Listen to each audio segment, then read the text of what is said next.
آمين.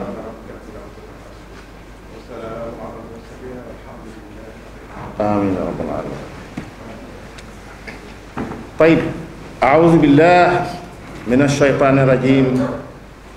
بسم الله الرحمن الرحيم. الحمد لله الذي هدانا لهذا وما كنا لنهتدي لولا أن هدانا. Louange à Allah, Seigneur de l'univers. Que la miséricorde et la paix soient sur notre prophète Mohammed sallallahu alayhi wa sallam, sur sa famille et tous ses compagnons. Mesdames, messieurs, honorables invités, monsieur le représentant de Harmattan, Dr Diallo, c'est avec un grand plaisir que j'ai donné mon accord lorsque j'ai reçu l'invitation de Dr El Hadji Moussa Kébé, qui a souhaité que je préside la cérémonie de dédicace de son livre intitulé La quintessence des 5 piliers de l'islam selon Al-Ghazali. Je voudrais tout d'abord exprimer mes chaleureux mots de bienvenue à nos distingués invités. Merci d'avoir sacrifié de votre précieux temps pour être ici et de se déplacer pour assister à la cérémonie qui nous réunit ici aujourd'hui. En effet, c'est avec beaucoup d'humilité et une grande conscience des responsabilités qui m'incombent que j'ai accepté de présider cette rencontre. Cette cérémonie est une solennité importante. Elle réunit des voisins, des parents, des frères, des amis, la communauté universitaire, enseignants comme étudiants, tous les habitants de Nord-Foire et de la cité BCAO, particulièrement la commission mosquée de Nord-Foire. Par ma voix, se réjouissent du travail combien précieux que Imam Moussa Kébé vient d'accomplir. Pour lancer son message, il a choisi l'écriture, qui est un exercice difficile. Elle exige la solitude, la concentration, le calme, la sérénité. Elle sert à s'exprimer. Si adonner, c'est oser se confronter au jugement d'autrui. C'est prendre le risque d'une perpétuelle confrontation. L'écriture implique de se confronter à une foule de concepts et de doctrines léguées par l'histoire de la pensée afin de clarifier les problèmes et de prendre position sur le monde. L'acte d'écrire est aussi un acte de résistance contre la rancune, la haine, la duplicité, la renommée, la ruse, la convoitise, l'avidité, l'oppression, la bêtise, le mensonge, la folie qui gouverne ce monde. Par l'écriture, Dr Imam Moussa a choisi de dénoncer les maux de la société, les inégalités, l'envie, la cupidité, la jalousie, l'orgueil, l'insatiabilité, le goût effréné du luxe, l'avarice et la crainte de la pauvreté, l'hypocrisie, le sectarisme, la corruption, la passion du pouvoir, en somme, les maladies du cœur. Cet organe que le prophète décrit comme un morceau de chair qui rend le corps mauvais ou bon. Ala wa inna fil jasadi mudghatan iza salahat salahal jasadu kulluhu wa iza fasadat fasada al jasadu kulluhu ala wa hiya al qalb, rawahu al Bukhari wa Muslim. Il existe dans le corps un morceau de chair qui, lorsqu'il est bon, rend bon le corps tout entier. Et lorsqu'il est mauvais, rend mauvais le corps tout entier. C'est le cœur, rapporte Al-Bukhari et Muslim. Le cœur est aussi le siège de la foi, des émotions, des sentiments, des critères éthiques et des qualités spirituelles, des turpitudes et des vertus. C'est pourquoi il est le théâtre de combat épique entre le bien et le mal.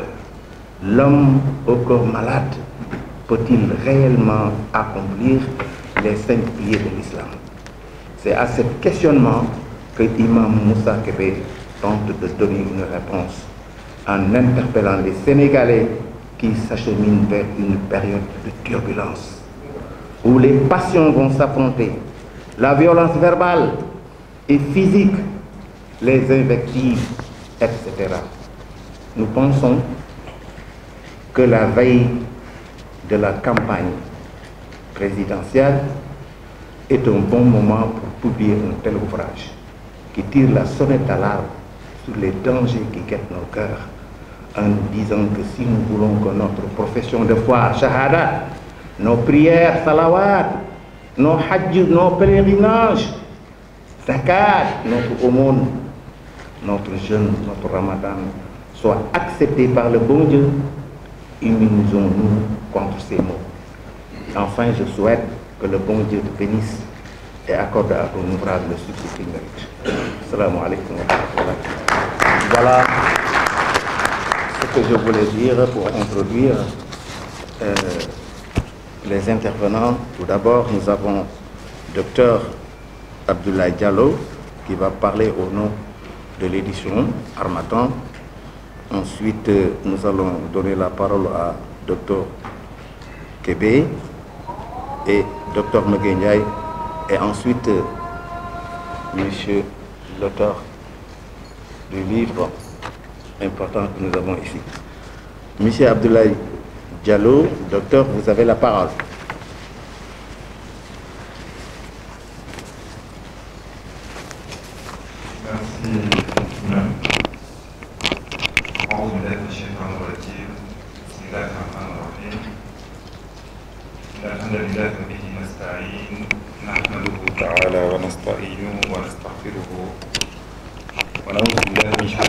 ومن سيئات أعمالنا إنه من يهد الله فلا مضل له ومن يضلل فلن تجد له وليا مرشدا رب اشرح لي صدري ويسر لي أمري واحلل عقدة من لساني يفقهوا قولي.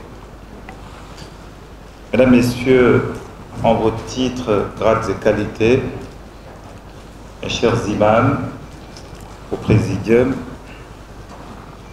chers professeurs, chef de département du département d'arabe de la faculté des lettres et sciences humaines, chers auteurs, chers membres de la famille de notre auteur du jour, l'imam Moussa Kébé, mesdames, messieurs, je voudrais associer mon propos à ceux de l'imam pour vous souhaiter encore une fois la bienvenue ici chez vous, dans cet espace de l'Harmattan, dédié à tout ce qui est échange, à tout ce qui touche au livre et à la lecture.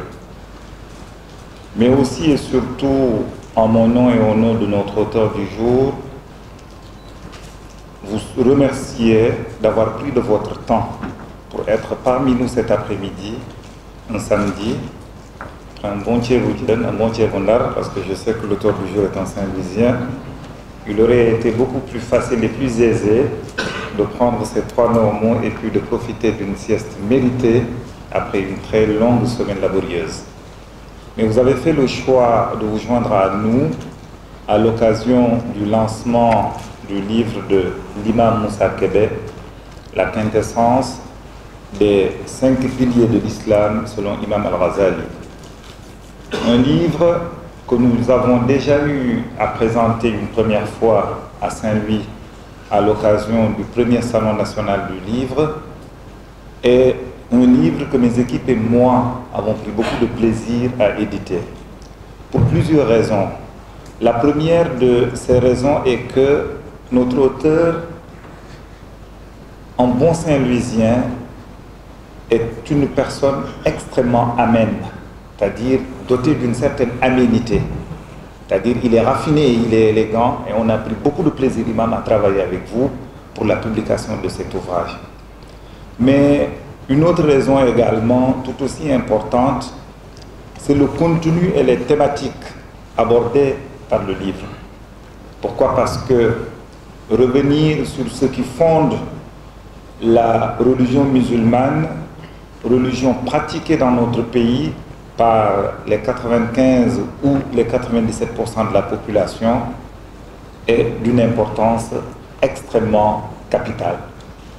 Et la réflexion menée par l'auteur dans cet ouvrage en revenant sur la pensée d'un des plus grands penseurs de l'islam, c'est-à-dire Imam al-Ghazali, l'immense Imam al-Ghazali devrais-je dire, incite, si besoin en était, à nous, jeunes, mais aussi et surtout à la jeunesse sénégalaise et à la jeunesse africaine, de savoir sur quoi fonder notre devenir. Et c'est extrêmement important. L'imam, en introduisant tout à l'heure, a signalé le fait que notre pays est à une période charnière de son existence. Si Allah subhanahu wa ta'ala le veut bien, en moins de 6 heures de temps, la campagne électorale pour la présidentielle sera ouverte. Et le fait de sortir un livre dans un tel contexte participe à rappeler aux acteurs de cette course vers la présidentielle, que ce soit les candidats, mais que ce soit surtout les états-majors des candidats, qu'il y a une certaine tenue à avoir. Pourquoi? Parce que c'est un moment passager, un moment qui, le 25 février, ne doit pas nous empêcher d'aller vaquer à nos occupations comme ce qu'on constate ailleurs. Et pour cela, il faut que chacun des camps sache plutôt raison garder, se dire que c'est un moment de confrontation d'idées, de projets de société, et le peuple souverain portera son choix sur le candidat qu'il juge apte à mener notre pays à bon port.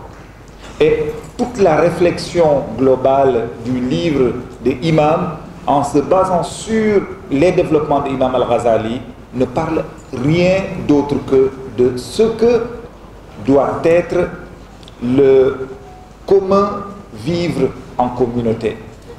Et en cela, Imam, je voudrais, en mon nom et au nom de tous ceux qui s'intéressent un tant soit peu au savoir, vous dire merci.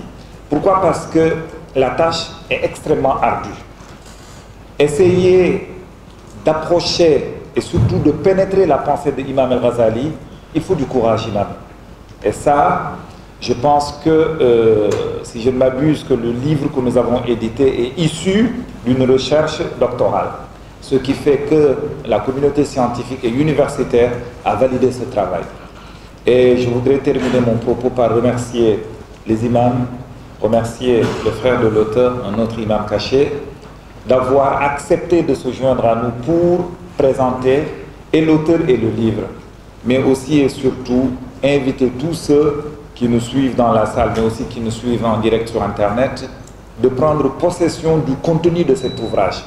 Pourquoi? Parce que, que ce soit chez nous les musulmans, que ce soit chez nos frères les membres des autres religions révélées, que ce soit même ceux qui ne croient pas du tout en Dieu, on est tous d'accord sur une seule chose, que le savoir est ce qui fonde la vie humaine.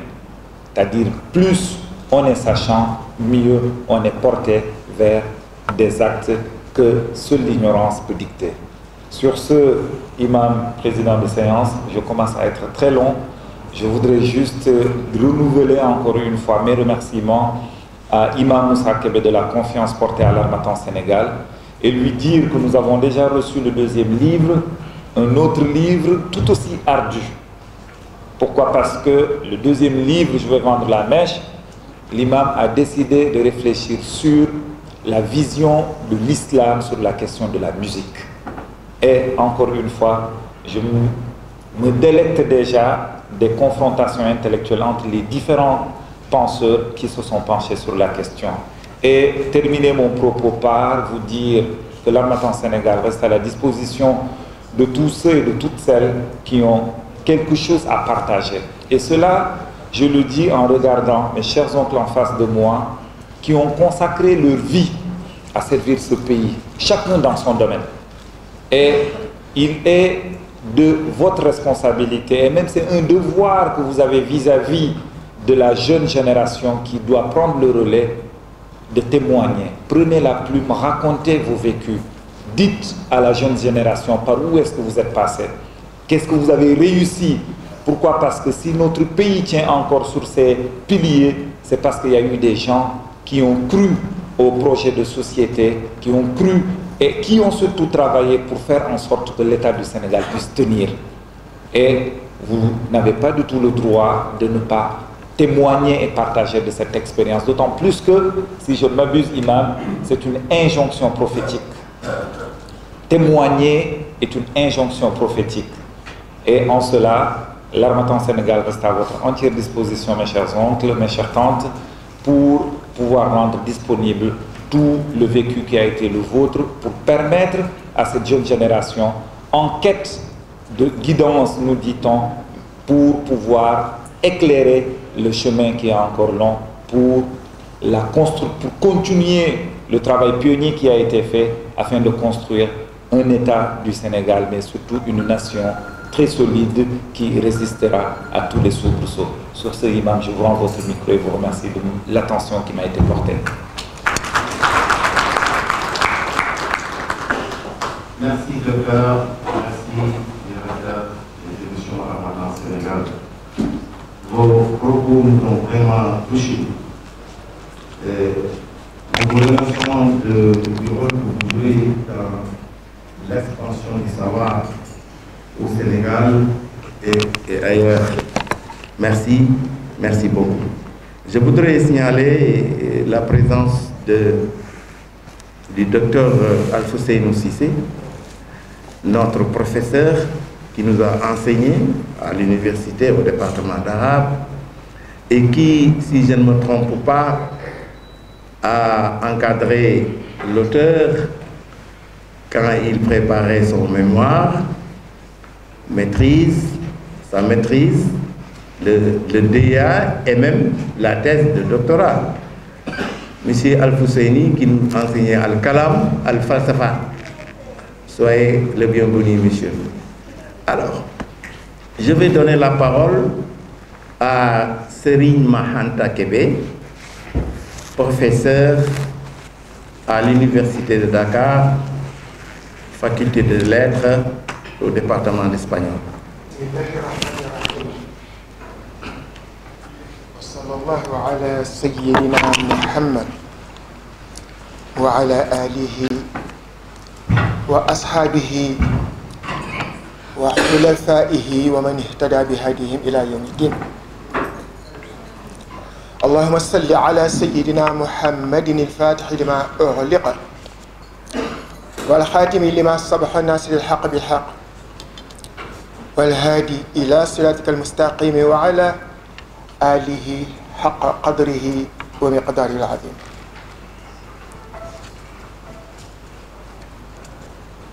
Mesdames, Messieurs, il m'échoit l'insigne honneur de prendre la parole pour présenter l'auteur et pour parler du livre.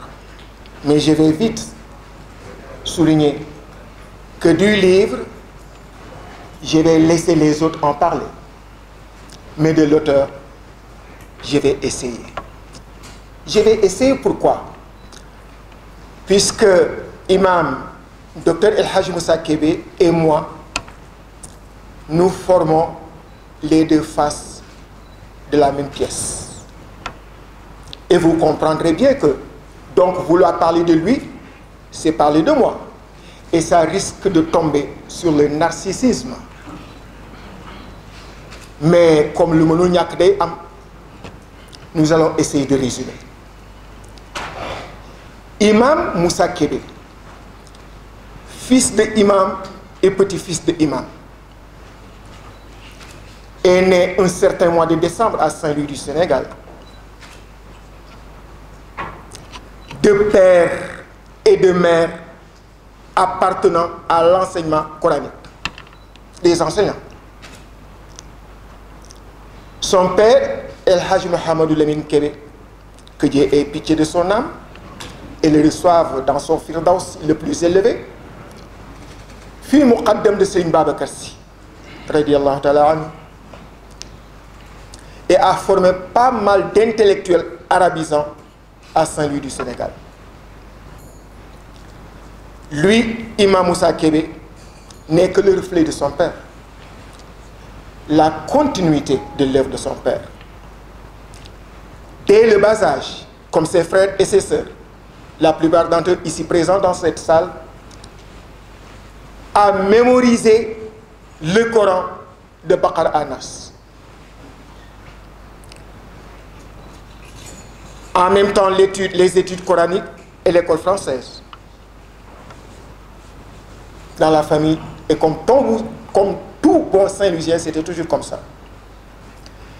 Il a fait ses études élémentaires, secondaires à Saint-Louis du Sénégal et obtint son baccalauréat au lycée technique André Pétavin de Saint-Louis en 1976. Mais, en menant les deux à la fois, il apprenait auprès de son père, qui est son guide, sa référence, le Lahdariou, la Risala, le fiqh, et apprenait aussi les premiers rudiments de l'arabe. En 1967, après le baccalauréat, il réussit à un concours à l'école technique normale des constructions et armes navales de Brest.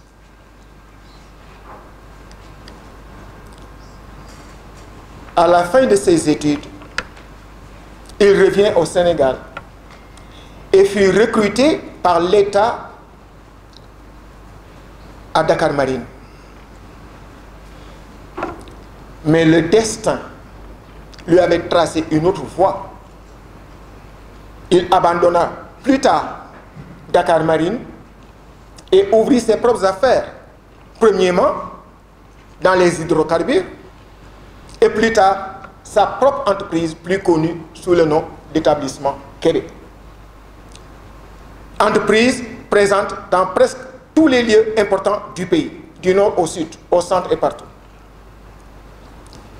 Mais être à Dakar et être homme d'affaires n'ont pas diminué sa soif de connaissance, sa soif de recherche. Il est allé s'inscrire à l'Institut islamique pour approfondir son arabe.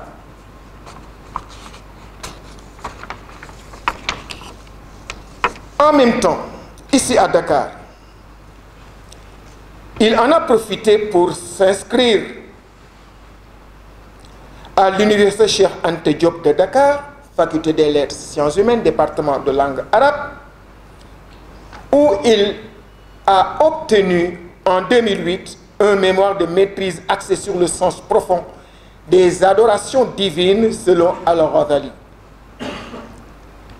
Dans la continuité de ses études, il n'a jamais lâché prise.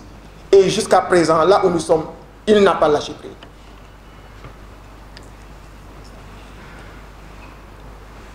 Il a continué avec son mémoire de DEA dirigé par le professeur El Hadji Rawane Mbaye. Et tout le monde sait que El Hadji Rawane Mbaye, c'est un homme de rigueur. Et a soutenu donc ce mémoire en 2009, mémoire porté sur la dimension spirituelle du pèlerinage à la Mecque.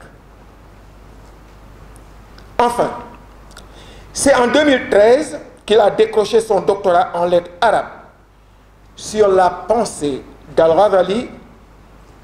C'est justement cette thèse que Imam Moussa a réaménagée pour en faire le livre pour lequel nous sommes là aujourd'hui. La quintessence des 5 piliers de l'islam.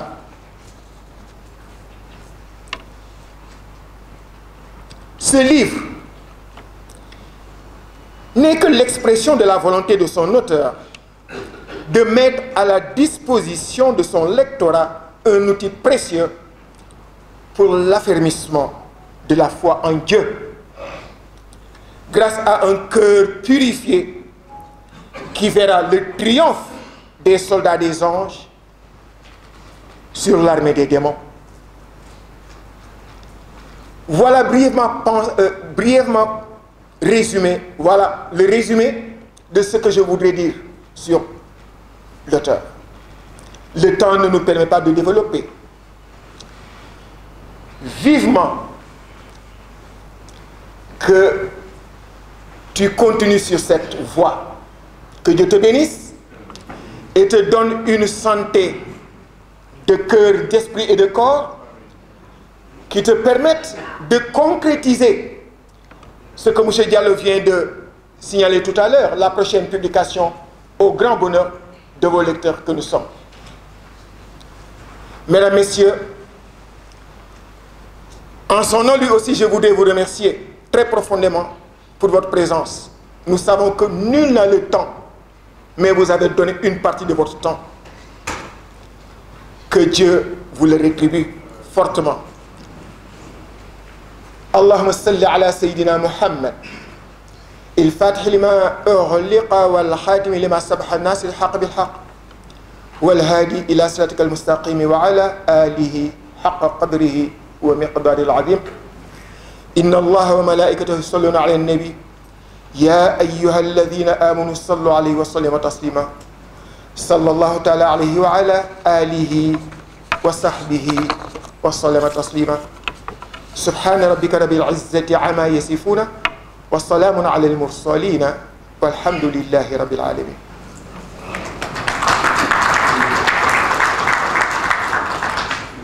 Merci beaucoup Imam Serigne Mahata.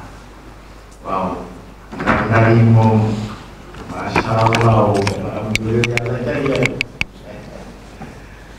Waaw, ñoom masha Allah mag ñi dañ leen a seeni mag dañ leen a defar ndax dañoo njëkk jëmbat ci ñoom alquranul karim ak xam-xamu diine.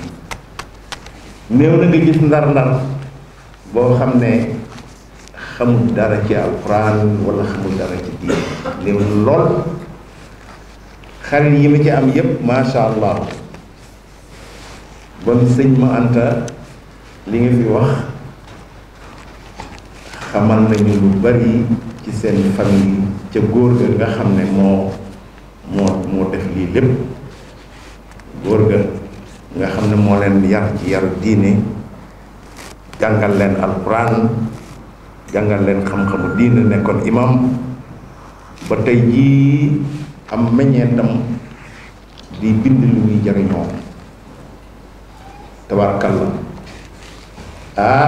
jóge Brest France ñëw teere fii université bind ci xasal yi lu mel nii lu am solo la tabarkalla ñi ngi ñaan suñu borom tabaraka wa taala def tawfiq ci téere bi ba nit ñi jariñoo ko bi jaahi rasulillahi sallallahu alayhi wa sallam. ñi ngi signalé waat suñu beneen professeur boo xam ne waa département la, xam nga comme waa département ñoo aye moom il faut ma xaw leen a beral tuuti loxo. docteur Aline Diop maa ngi koy seen fële ca saal ba, moom tam tabarkalla waa Ndar la waa Ndar la voilà ngoo masha Allah. kooku moom itam daanaka moom yoon wi Moussa Kébé jaar ñoo ko bokkale tabarkalla. bu ko defee ñu ngi jox parole bi imam Maguette Ndiaye. moom imam la, jàngalekat la ci université Dakar faculté de lettres département arabe. moo jiite suñu département bi actuellement mooy chef de département bi. Maguette Ndiaye, vous avez la parole. bismillah. yahdihillahu fala mudilla lahu wa man yudlil fala hadiya lahu wa ashhadu an la ilaha illa allah wahdahu la sharika lahu wa ashhadu anna muhammadan abduhu wa rasuluhu wassalatu wassalamu ala man la nabiyya ba'da. Honorable auditoire, messieurs, mesdames ou mesdames, messieurs, j'ai l'honneur, l'agréable honneur, devrais-je dire, et l'embarrassante tâche de vous présenter l'ouvrage du docteur Moussa Kébé intitulé La quintessence des 5 piliers de l'islam, donc de devoir me substituer à lui au moins partiellement.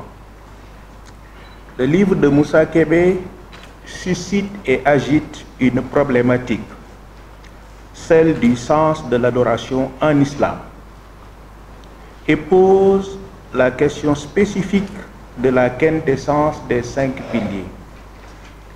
La question a traversé toutes les religions révélées, dont l'islam.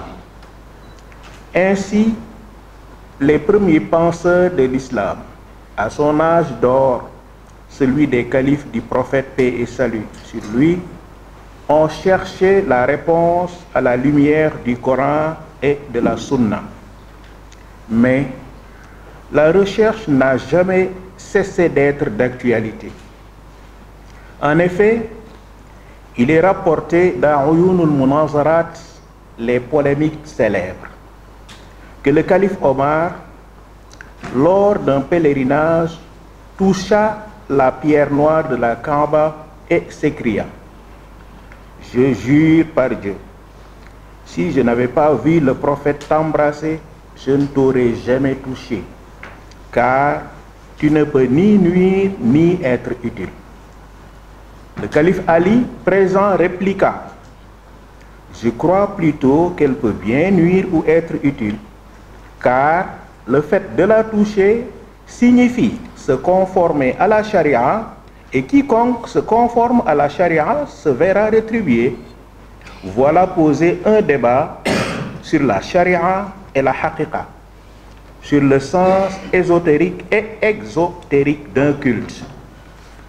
La quintessence des 5 piliers de l'islam fut et demeure une préoccupation des penseurs de l'islam, toutes périodes confondues. Et le livre de notre contemporain Youssouf al-Qaradawi, Al-Ibada fil Islam, l'adoration en islam, en est une parfaite illustration. Après s'être posé des questions sur l'adoration elle-même, l'auteur a tenté d'apporter des réponses portant sur l'adoration et sur les 4 piliers de l'islam qui complètent la profession de foi.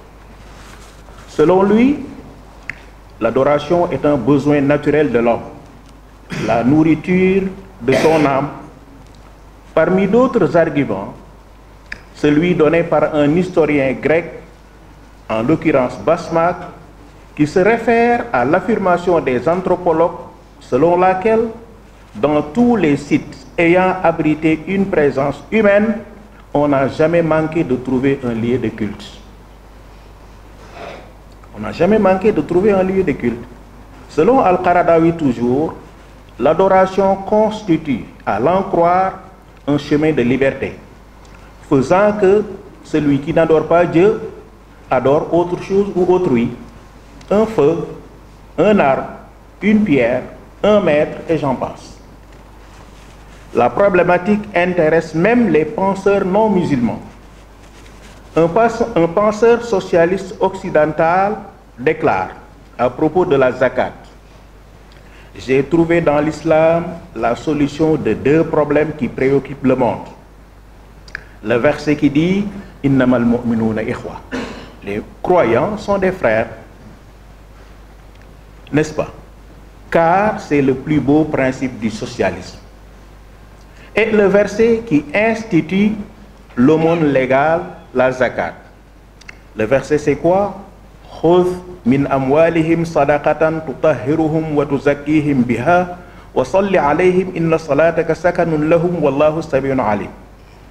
Dieu donne cet ordre au prophète: prélève de leurs biens une sadaqa, c'est-à-dire une zakat, par laquelle tu les purifies et les bénis.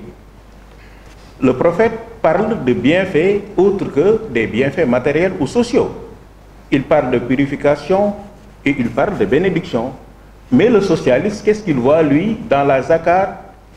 Une belle manière de redistribuer les richesses créées en société. Voilà ce qui l'a charmé en islam et dans ce verset. Voilà.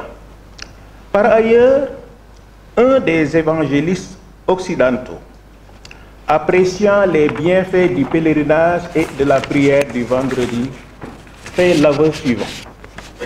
L'islam restera une roche solide sur laquelle se briseront les navires de l'évangélisation tant qu'il continuera de bénéficier des 4 piliers que sont le Coran, l'université d'Al-Azhar, la prière du vendredi et le congrès annuel qu'est le Hajj.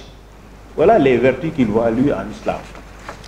Revenons maintenant au livre objet de notre rencontre d'aujourd'hui. L'auteur, Moussa Kébé, Tonton Moussa, comme l'appellent affectueusement les étudiants du département d'arabe de l'UCAD, en sa qualité de chercheur, s'est posé les mêmes questions de recherche. Et puisque toute problématique est liée à un contexte, il a cherché les réponses dans une période d'effervescence d'idées dans l'espace islamique. Une période où le débat est aussi fertile que houleux entre des courants passionnés de la pensée musulmane. Les Khawarij ici, les dissidents, les Mu'tazilites, les théologiens dogmatiques, les Ash'arites, les théologiens modérés, les chiites par là, les Murji'a, les Jahmiya, etc., etc. Le professeur Al-Fusaydi peut en dire plus. Donc, une période d'après-conquête et de brassage résultant et conséquent entre des musulmans de différentes civilisations d'origine et d'obédience. Celle du 5e siècle de l'Hégire correspondant au 11e et 12e siècle.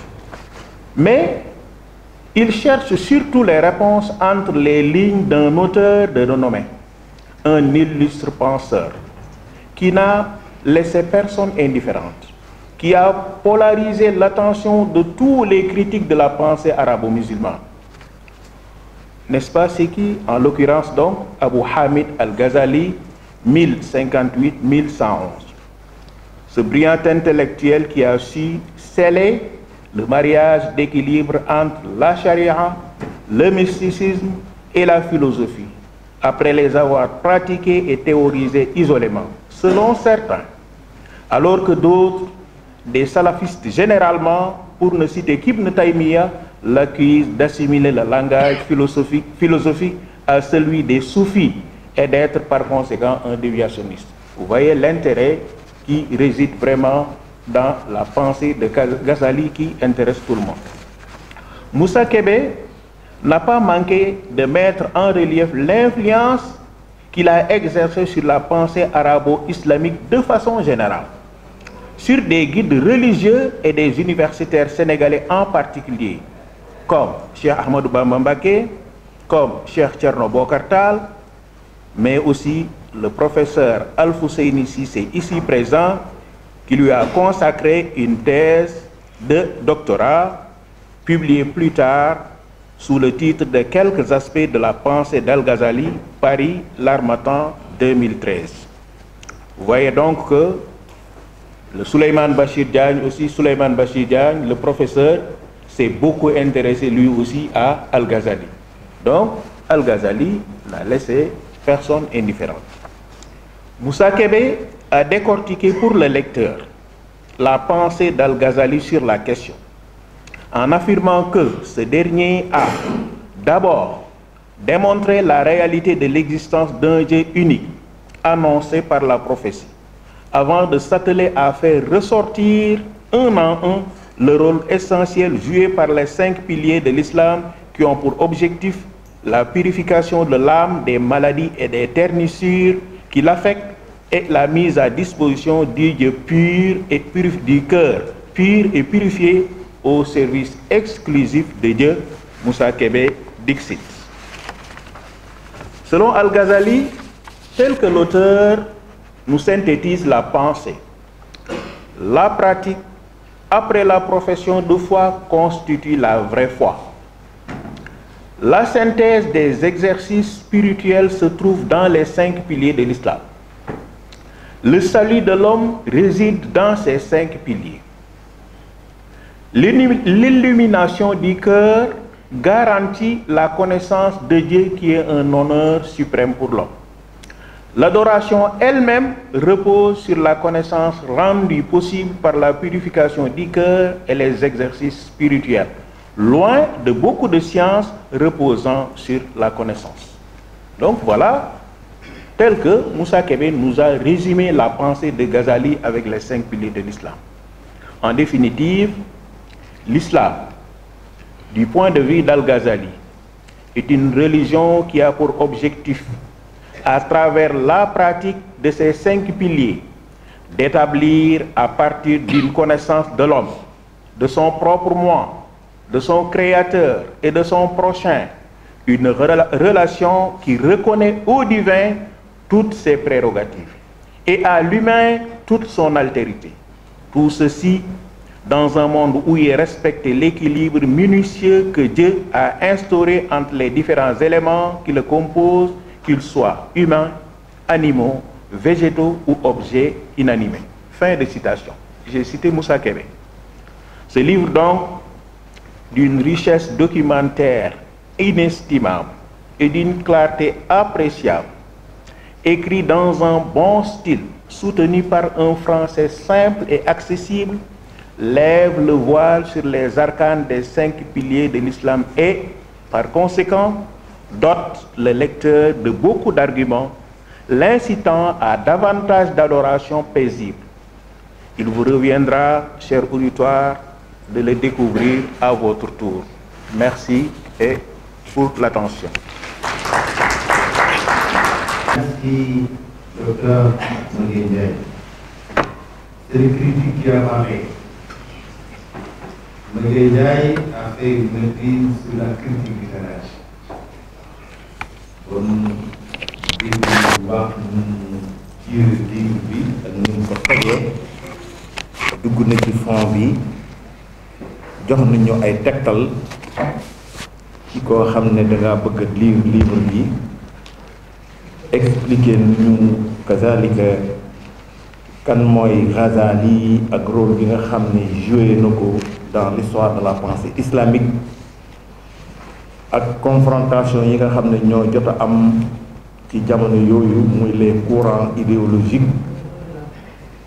yi nga xam ne al Ousseynou Cissé jàngale na ko foofu ak même Khadim Mbacké taarixu al afkaar wala histoire des idées jahmiye yeeg ashariye yeeg ilmul kalaam yooyu yépp mu ngi junj na ko ci téere imam Moussa Kébé bi nga xam ne abordé na yooyu aspect yooyu yëpp ak école yooyu yëpp bon tabarakalla docteur imam sa présentation bi am na solo trop dana dimbale doomu aadama yi nga xam ne bëgg nañu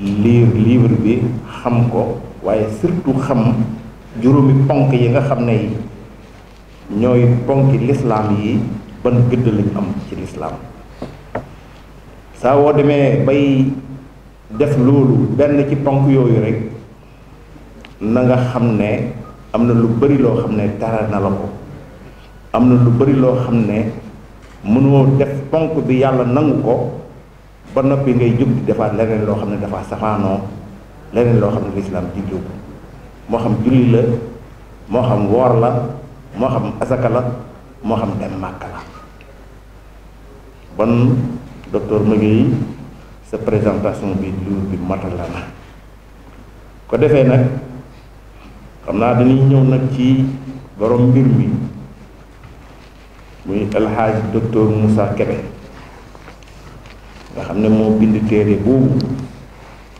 muy quintessence des 5 piliers de l'islam selon Al-Ghazali juróomi keno yi islaam yi mooy lan la làmboo juróomi keno yooyu selon xalaatu Al-Ghazali mooy borom xam-xam bu mag boobu Abul Hamid nga xam ne Moussa Kébé bind na ci lu tolloo 400 pages muy lu rëy nekk loo 439 pages téere boo xam ne macha allah am na solo trop. Moussa ñu ngi lay waaj a jox parole bi nga macha allah waxtaanal ñu ci téere bii nga xam ne ñu ngi doon xaar ab pur arabophone bind ko. pur arabophone mooy ñi nga xam ne arab lañ jàng traversé dem jàngi tubaab maas ak mëgee jaay gi. collège d'enseignement franco-arabe Fadilou Mbacké foofu la génnee. arabe mooy seen première langue, français nekk deuxième langue. Moussa Kébé moom français mooy première langue am, arabe nekk deuxième langue. mu ñëw bindal ñu téere bi am solo bii nga xam ne tey macha allah philosophique na social na lépp la téere bi lépp ngi ci biir. tubaarkalla Alhaji Moussa tafaddal bismillah. alhamdulillahi alladi bi nihmatihi wa jalalihi tatimu salihat wassalatu wassalamu ala man ursila rahmatan hudat lil alamin ursila lil alamina rahmatun hudat bi ali wa ashabi wa jamil anbiya'i wal rusul as-sadat wa man tabi'ahum bi ihsan ila yawmi tanad. salaamullahi wa rahmatu barakatu aleykum bi tahiyat. maa ngi leen di nuyu gannaaw ba ma sante yàlla julli si yonent bi sallallahu alayhi wa sallam, di kontaan trop ci seen teewaay yéen ñëpp. xam naa ni ñëw bi ngeen ñëw fii, votre présence témoigne de beaucoup d'affection pour certains, d'amitié et d'estime pour d'autres, d'intérêt intrinsèque pour la connaissance ou la religion pour certains. Et ça me touche, ça m'est allé au cœur, ça m'est allé au fond du cœur et je vous en remercie.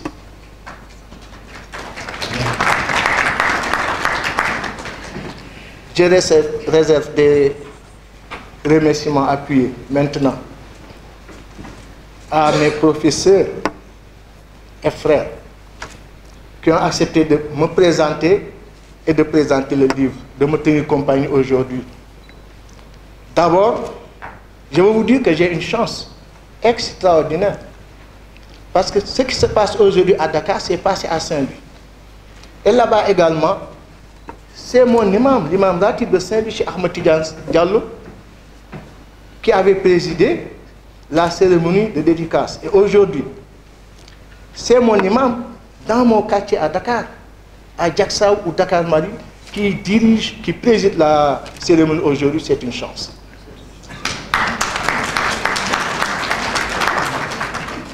Mais le livre a été aussi présenté par un professeur de philosophie, imam, à Saint-Louis.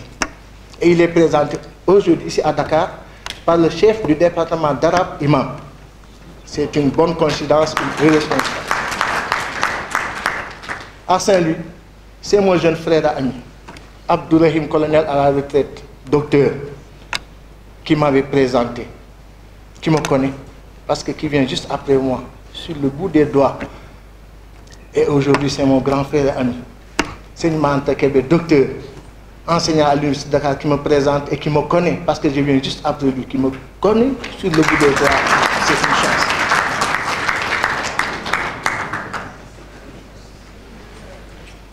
Je les remercie tous. Imam Massila, Imam Magaï, Seigneur Anta, professeur, imam qui se cache. Parce qu'il m'a laissé la lourde tâche d'être imam à sa place. Mais je ne le regrette pas. Mon professeur ici présent, Ahmed Tidiane Diallo, m'avait demandé qu'est-ce que tu préfères, être professeur à l'université ou être imam. Je lui ai dit que je préfère être imam. Il m'a dit je te vois comme professeur. Mais je pense que je suis imam et j'en suis satisfait.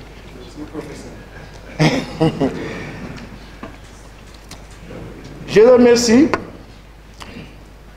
également l'Harmattan, qui ont accepté sans me connaître, mais sur l'appui de mon professeur Kamel Al-Fousseini. Je vais revenir sur lui un peu plus tard, qui ont accepté de publier mon livre sans me connaître et de l'avoir bien publié, de m'avoir compris et aidé. C'est quelque chose d'intéressant et important. Je les remercie également. Je remercie mon professeur et ami, tant sur le plan affectif qu'intellectuel et spirituel. C'est le professeur Al-Fousseini Cissé qui a encadré mes études à l'université depuis la maîtrise. Parce que j'ai soutenu mon mémoire de maîtrise avec lui. Ça portait, comme l'a dit mon frère, sur la réalité des obligations divines. Déjà, ça présageait de ce travail-là. Le DA, j'ai eu à affronter le professeur Rawa, très difficile, effectivement. Très rigoriste ou rigoureux. Mais, alhamdoulilah, c'était sur le pèlerinage à la Mecque. Ça va aussi dans la droite ligne de ce travail-là. Et maintenant, quand il fallait faire la thèse, j'ai eu encore l'honneur de trouver mon maître et ami spirituel, maître Al-Fousseini Cissé. Et j'ai travaillé avec lui sur ce livre, en co-direction avec Mme Ramatoulaye Mengue-Diagne, que je remercie au passage, qui n'est pas là. Donc, M. Cissé, sachez que j'ai en vous un frère, j'ai en vous un ami, j'ai en vous un maître spirituel, j'ai en vous un complice de tous les jours. Je ne saurais jamais assez vous remercier, mais croyez-le, je vous en suis très reconnaissant. Je remercie l'ensemble de mes professeurs, dont certains sont aujourd'hui dans cette salle. Si ce livre existe, c'est grâce à leur enseignement. Ils nous ont enseigné avec beaucoup d'abnégation, mais avec beaucoup d'encouragement. Et je suis fier aujourd'hui d'être devant eux pour réciter un peu ou répéter le peu ou quelque chose de ce qu'ils m'ont appris. Et je pense qu'ils vont être un peu satisfaits parce que c'est le travail également. Je remercie mes amis, avant ma famille d'abord, mes amis. Parce que je vois dans cette salle des gens avec qui j'ai cheminé depuis Brest. Ils sont là. Certains nous ont prouvé quand on venait d'arriver, on était tout jeunes, comme le doyen Malamine Sen qui est là aujourd'hui. Ils nous ont montré la voie. D'autres m'ont accompagné, déjà dans la spiritualité là-bas. Parce qu'on avait deux équipes.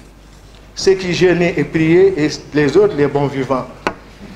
Et en général, ceux qui jeûnaient, ils étaient chez moi, dans ma chambre. Et ils sont là aujourd'hui. Pour vous dire que ça, l'islam c'est une quête permanente. Mais moi j'y ai grandi. Et Dieu merci. Je vous remercie mes amis, non seulement de Brest, mais mes anciens amis aussi de lutte. Parce que je me suis engagé également dans ma jeunesse, dans la lutte, dans le PAI, ensuite dans le PIT. Même si j'ai un peu fui depuis 1993, quand mes amis ont décidé de soutenir Abdou Diouf, moi ça ne me convenait pas. Je suis parti, mais je garde avec eux d'intimes convictions et une amitié sincère. Ils sont là aujourd'hui, je les remercie. Je remercie aussi mes amis de Dakar Mali, avec qui j'ai travaillé. Je retrouve un d'eux aujourd'hui qui était ouvrier et qui a soutenu également, comme moi, son doctorat. Il est dans la salle. Le parcours est long, il est élogieux, Ousmane. Je te félicite et je t'encourage. Je remercie également mes amis du quartier Diacksao. On s'est connus grâce à la mosquée. Ça, c'est un signe. Et ils sont au premier rang, comme ceux à qui Dieu a promis la grande récompense, le jour du jugement dernier. Ils sont là. De même que mes amis de Dakar Mali, avec que je loge là-bas. Donc, j'en reviens maintenant à mes frères, ma famille, ma proche famille, ma famille plus éloignée, ma belle famille ou mes belles familles. Parce que ma famille s'est agrandie avec ma fille qui s'est mariée. La famille de son mari ainsi que son mari sont là. Je les remercie tendrement. Mais je vais remercier quelqu'un ou quelqu'une sans qui ce livre ne serait pas, qui m'a aidé toute ma vie avec dévotion, amour et affection, qui a éclairé mes nuits, apaisé mes peurs et tourments. C'est ma douce nature.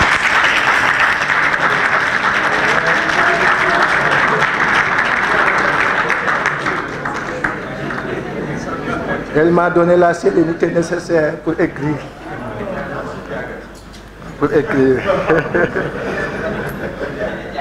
Maintenant, ce livre. Pourquoi ce livre? Pourquoi l'islam? Pourquoi ces 5 piliers? Pourquoi la quintessence de ces 5 piliers? Et pourquoi Al-Ghazali? Je pense que si je réponds à ces questions, vous aurez une idée assez précise du livre et de son contenu. Après que mon frère m'ait présenté, mais après que mon frère m'a présenté, et après que mon professeur a fait une brillante présentation de ce livre. Ce livre, pour le comprendre, il faut partir des attentats du 11 septembre 2001. Qui a jeté l'émoi et l'effroi dans le monde entier et l'embarras dans le monde musulman. Ces attentats qui ont attaqué, qui ont visé les États-Unis, ont fait naître des réactions très virulentes, plus virulentes les unes que les autres contre l'islam et les musulmans. L'islam, de religion de paix, de vivre ensemble, de coexistence pacifique, de grande spiritualité est devenue, selon certains, du jour au lendemain, une religion de guerre, de violence, d'exclusion, d'ostracisme. Et le musulman a été caractérisé des attributs qui viennent des noms que je viens de citer. Alors, en tant que musulman, et a grandi dans le Sénégal, où nous vivons ensemble en convivialité, quelles que soient nos religions, mais dans la même religion, quelles que soient nos appartenances confrériques, surtout natifs de Saint-Louis, où cela est encore exacerbé, je me suis dit qu'il y a quelque chose qui ne va pas. Qu'est-ce qui s'est passé que cet islam, qui nous a permis de vivre en harmonie depuis l'enfance, où je suis né, où j'ai grandi, où j'ai vécu en harmonie, en symbiose avec les autres, est devenu une religion qui s'attaque maintenant à d'autres, même qui s'attaque même aux musulmans. J'ai dit qu'il y a quelque chose qui se passe, nous ne comprenons plus. Il faut réexpliquer. Il faut expliquer, car le rappel sert à ceux qui ont oublié ou ceux qui croient. C'est pourquoi, en accord avec mon professeur, sur le thème, nous avons décidé de revisiter l'islam, mais dans ce que l'islam a de plus cher. Non seulement, non pas sur le plan ésotérique, parce que l'islam dans son volet ésotérique est connu, parce que c'est ça qui est enseigné dans les livres de jurisprudence qui sont nombreux. Et par la magie de la télévision maintenant, tout le monde sait comment prier, même s'il y a des divergences. Mais les gens savent comment prier. Parce que chaque jour, on met la prière de la Mecque. Vous pouvez, si vous voyez, vous savez que ça, c'est la prière. Le jeûne du mois de Ramadan est célèbre. Même si pour certains, maintenant, c'est une culture. Vous entendez en France, je parle des nuits du Ramadan. Ils ne jeûnent pas, mais ils dansent à longueur de journée et la nuit, ils font la fête. La nuit du Ramadan. Le pèlerinage de la Mecque, on voit les images à la télévision. Les gens tournent autour de la Kaaba, ils font la course entre Safa et Marwa, ainsi de suite. Tout ça, c'est connu. La zakat, également, c'est facile à comprendre, c'est de l'argent qu'on sort pour donner aux autres. Mais je me suis dit donc, ce qu'il faudrait faire, c'est faire découvrir aux musulmans le volet ésotérique. Parce que le volet exotérique, je m'excuse, le volet exotérique est connu, mais ésotérique n'est pas connu et méconnu. C'est ça que j'ai voulu maintenant interroger et faire partager aux gens. Alors, donc l'islam est basé sur 5 piliers. Ces 5 piliers ont un rôle. C'est de protéger le cœur, comme il le dit, pour que ce cœur-là, parce que c'est le cœur qui est le responsable. C'est lui qui est sermonné par Dieu, c'est lui qui est sanctionné, c'est lui qui est récompensé le jour prochain, le jour dernier, quand on arrive devant le Seigneur. N'est sauvé que celui qui arrive à Dieu avec un cœur pur. Donc ce cœur, il faut le protéger dans la vie, pour l'amener sain et sauf vers son Seigneur pour qu'il soit récompensé. Comment le faire alors qu'on est dans un monde où il y a des dangers permanents, dans un monde où il y a un ennemi sournois qui a lancé un défi à l'homme devant Dieu, en lui disant la ahudanna lahum siratakal mustaqim. Je me mettais sur la route droite, sur ta route droite, et tous ceux qui veulent arriver, que ce soit à la mosquée, que ce soit ceux qui veulent aller à la Mecque, que ce soit ceux qui veulent sortir la zakat, etc., etc., je leur barre la route, de telle sorte qu'ils ne le feront pas. Donc, il fallait maintenant que ce cœur-là, on le protège pour l'amener. Donc, j'ai interrogé maintenant le Sénégal, ce qui s'est passé avant. Pourquoi le Sénégal? Dans le Sénégal, les gens vivent dans une grande spiritualité sans se battre, sans se tuer. J'ai vu que eux tous, ou la grande partie, sont des mystiques. Même s'ils ne sont pas dans les confréries, mais ils vivent à l'exemple de mystiques, des mystiques. Mais j'ai interrogé un peu les tenants et aboutissants de cette pensée ici au Sénégal. J'ai vu que Cheikh Ahmadou Bamba, qui, moi je pense qu'il est plus proche encore d'Al-Ghazali, il l'aime très fort, jusqu'à dire que si je parle, quand je dis je, c'est moi Cheikh Ahmadou Bamba qui parle. Quand je dis lui, c'est le grand Al-Ghazali qui parle. J'ai vu Cheikh El Hadji Malick Sy dans ses œuvres, que ce soit Kifayatul Raghibin ou Ifham Al-Muntijani, il cite beaucoup Al-Ghazali. Donc j'ai vu que c'est des gens qui s'interrogent sur Al-Ghazali, que Al-Ghazali a influencé. J'ai essayé de comprendre maintenant avec mon professeur qui est vraiment un érudit sur Al-Ghazali, quelle est la pensée d'Al-Ghazali en ce qui concerne l'islam et ses 5 piliers et leur quintessence. Parce que la quintessence, c'est le substrat. Vous allez au fond des choses, parce qu'il y a dans l'islam, il y a une dualité. Il y a toujours la forme et le fond. Ceux qui ne sont pas outillés pour aller au-delà peuvent rester sur la rive recte, sur la forme. Je prie mes 5 prières, je vais à la Mecque, etc. et c'est fini. Mais les autres qui peuvent aller plus loin, ils doivent s'interroger sur ce qu'il y a dans le fond en fait. Parce que la shahada a 2 volets. Le premier volet, c'est l'attestation d'un Dieu unique. Ashhadu an la ilaha illallah wa la sharika lahu. Qui atteste qu'il y a qu'un seul Dieu unique, sans associé, et c'est lui seul que tu vas adorer. Ça, c'est la première partie de la shahada. Ça, c'est le lien avec Dieu. Mais le prophète nous a dit que innama bu'istu le utamima makarimat akhlaq. Je n'ai été envoyé ici sur terre que pour parfaire les vertus, pour restaurer les vertus qui ont été détruites. Donc c'est ça un peu la deuxième partie de la mission du prophète. Les adorations sont venues maintenant pour l'ancrer. À partir du moment où ils vous mettent devant vos responsabilités, que vous êtes engagés pour adorer un seul Dieu. Et toutes les adorations, c'est effectivement le zikr. La prière, c'est du zikr. La shahada, c'est du zikr. La ilaha illallah, ashhadu an la ilaha illallah, c'est du zikr. La prière, c'est du zikr, Dieu l'a dit. Waqimi salata dit zikri La zakat, c'est du zikr. Parce que ça vous rappelle que vous aimez Dieu mieux que toute autre chose, plus que la richesse. Vous sortez cette richesse, vous donnez à un autre, vous dites à Dieu que moi je vous aime plus que tout autre. Donc vous vous souvenez de Dieu et de ses ordres. C'est du zikr. Le pèlerinage, c'est du zikr partout. Maintenant, ces 5 piliers viennent.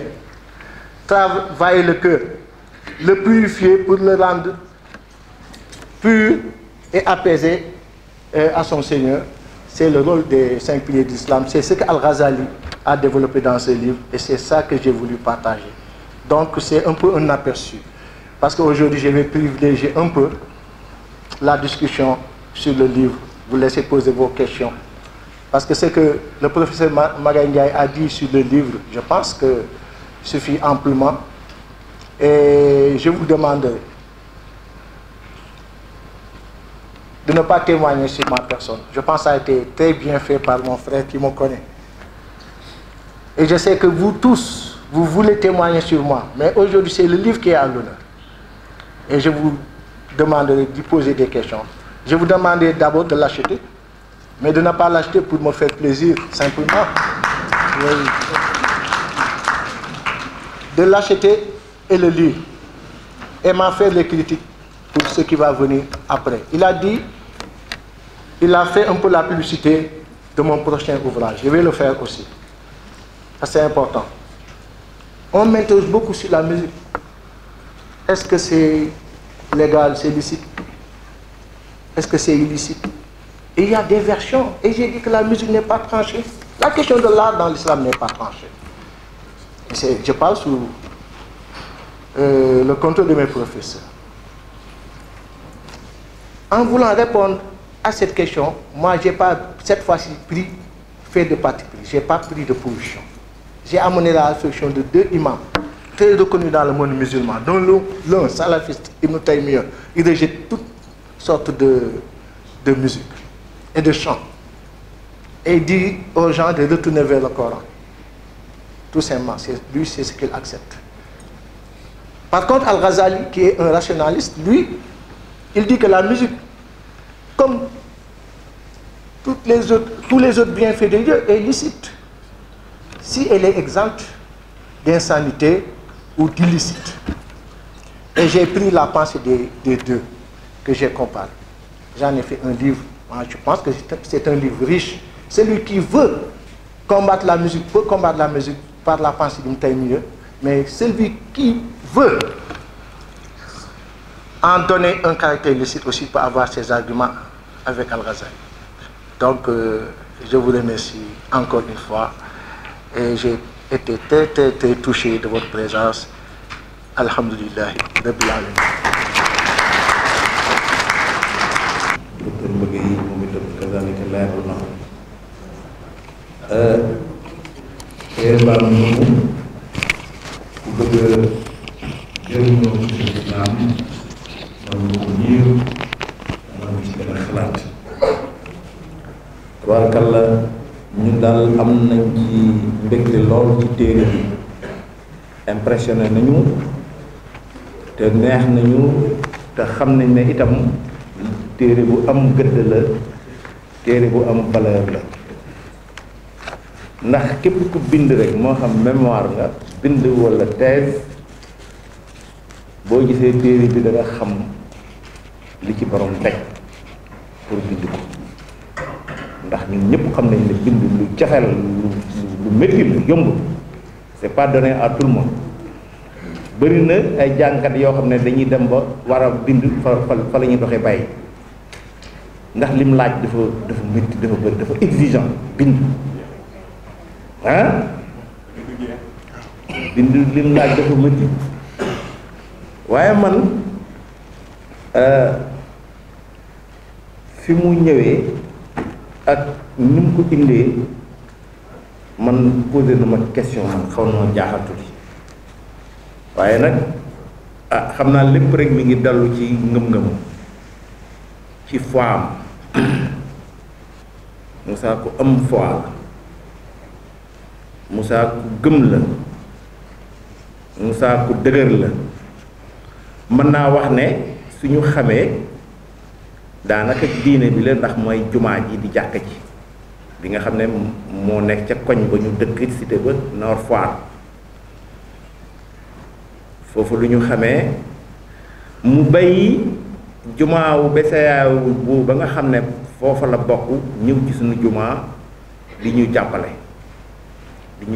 ci wet gu nekk nag ci bayaan yi ak ci xutba yi ak ci jiite yi ak surtout nag ci joxe alalam ci jumaa ji parce que jumaa ji dafa nekkoon en construction joxe na ci lu bari muy nekk koo xam ne ku am ngëm la waaye li ma yéem ci Moussa mooy li mu traversé ba noppi muy ay épreuve yoo xam ne tërewu ko def exploit bu mel ni yéen xam nga lii exploit la bind mémoire bind DEA taxawaalu wut ñuy wax nga teg ci thèse ñu wax nga publier bi macha allah kooku ku am détermination ku dëgër ku am ngëm jàppatatoo bàyyi rek moo mën loolu waaw am na épreuve yoo xam ne am na ñoo xam ne bu leen dalee soo wutuut du day soo wutuut dana doy waar man am na ñu ma xam ñoo xam ne dañoo yoroon lu bari xëy benn bés natt dal leen yoratuñu dara mais danoo dof carrément ba benn mbokkam moo ñëw jox ko alal ju bari mu wér ci saa si continuer liggéeyam wallahi li ma la leen di wax du lu am la yore alal ju bari xëy benn bés yoratoo dara mais soo dëgërul wala amoo foi amoo ngëm bu kii mën ngaa saali kooku dafa caali mais mon frère mon ami loolu dalu ko yéen ñëpp xam ngeen ne daf doon employé ay plus de 50 personnes ci entreprise am plus de 60 personnes mu leen di yore entreprise bu mag mu xëy am nattu lépp màbbu mais taxawul Moussa di ñëw ci jumaa ji wala muy ñëw di jiite wala muy julli ba nga xaymati dara ci moom na mu meloon loolu dafa gën a dëgër sax dafa am détermination am ngëm loolu ko amul ngëm mënoo ko waaw ku am ngëm koo xam ne bu jàppee du bàyyi moo tax ma ne exploit yu mu def vraiment yéeme na tubarkalla Moussa yal na yàlla defal la tawfeex Moussa fi nga bëgg a jëm yal na yàlla baliser la voie bi jaahi rasulillahi sallallahu alayhi wa sallam dégg ngeen yi mu ñu annoncé yeneen livre yal na àgg ak jàmm yal na àgg te yàlla ëpp succès bii yéen naan suivre naa dédicace yi ngeen def ndar nee naa liggéey bu ndar ba def mooy gën a réussir bii parce que man seetaan naa boobu moom xam naa ne moom c'était plein la salle dafa fees a del tubaarkàlla si nga bii aussi nu mu def bu ko defee yee Moussa macha allah jërëjëf yal na yàlla defal la tawfeex xam naa dañuy ubbi liste intervenant yi. muy soxna Fatou ak samay marigat yoo xam ni dañ ma jàppale si moment yu metti moo war leen cité Khalifa Kébé mi ngi fi xam naa Mansour mi ngi fi dama ko gisul ndax Mansour mi ngi nekk sama wet tout le temps il fallait Fatou xam ni ñun moom la ñu jël teg suñu yaay fu mu nekkoon foofu lañ ko teg moo tax suñu bët xonq maa ngi lay wàccee sa wàccuwaay nag wala ma gën a sama soxna bàyyi la waaw yow laa war njëkk gërëm si waa kii gërëm. asalaamaaleykum wa rahmatullah.